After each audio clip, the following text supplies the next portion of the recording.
Балага ар дайым жакшы сөздөрдү айтыш керек. Себеби сиздин айтып жаткан сөздөрүңүз, сиздин берип жаткан тарбияңыз ал өмүр бою иштетет, ар дайым колдонот. Сөздөн келишинче ар дайым сөзүңүзгө, мына балаңыз боло турган болсо, ортоңузда фильтр болсун, ошо фильтрден өткөзүп, андан кийин балдарыңызга кебиңиздүү сөзүңүздү айтаңыз. Сөздөрүңүздү айтыңыз. Себеби ошол сөздөр сизге баланын жумшак мээсине, аппак барактай болгон, аппак листтей болгон жүрөгүнө тык тык тык барып сайыла берет. Ошол нерседен пайдаланат бала. Эң эле биринчиси жаратканды таанытыш керек, урматтуу мекенеш балага. Бирок медреседен окуп чыккан бала эч качан урбайт. Айырмасы неде? Түн клубда шайтандын тарбиясын алды, а бул жердечи Алланы тааныды. Алла эмнеге буйрат? Ата-энеге кызмат кылууга буйрат.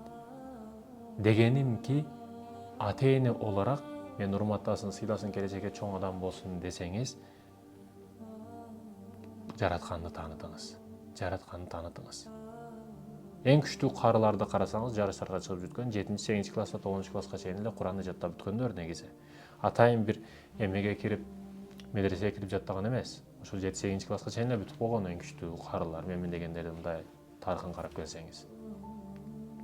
Күчтүүлөр ошо жаштыгынан сиңирет экен да баласына. Жакшы сөздөрдү. Айтайын дегеним, эгерде сиз